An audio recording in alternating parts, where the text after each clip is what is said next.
Dinas Pendidikan Kabupaten Oku memastikan sebanyak 80% penerimaan peserta didik baru tahun ini melalui jalur zonasi.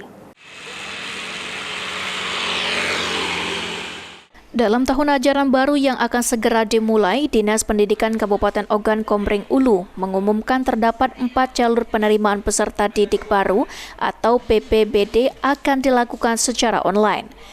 Sebanyak 80% akan diterima melalui jalur zonasi, 10% jalur prestasi, dan 5% jalur mutasi, serta 5% jalur afirmasi.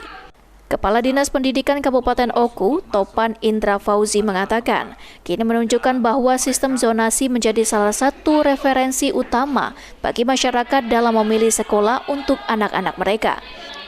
Meskipun antusiasme masyarakat terhadap pendidikan sangat tinggi, Kepala Dinas Pendidikan Oku menegaskan pentingnya untuk tidak terperdaya oleh oknum-oknum yang menjanjikan kemudahan masuk sekolah dengan cara-cara yang tidak sah.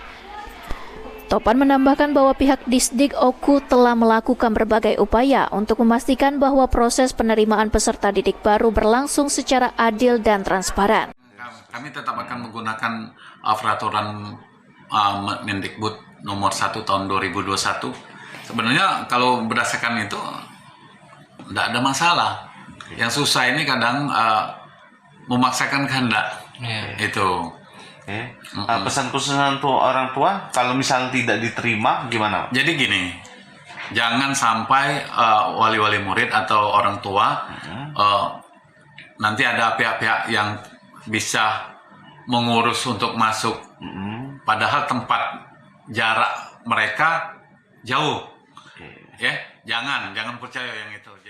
Diharapkan dengan adanya peringatan ini, masyarakat dapat lebih waspada terhadap praktik-praktik yang tidak benar dalam proses penerimaan peserta didik baru.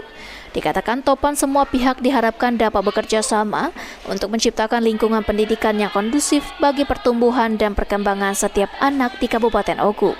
Ari Prani, Kapal TV.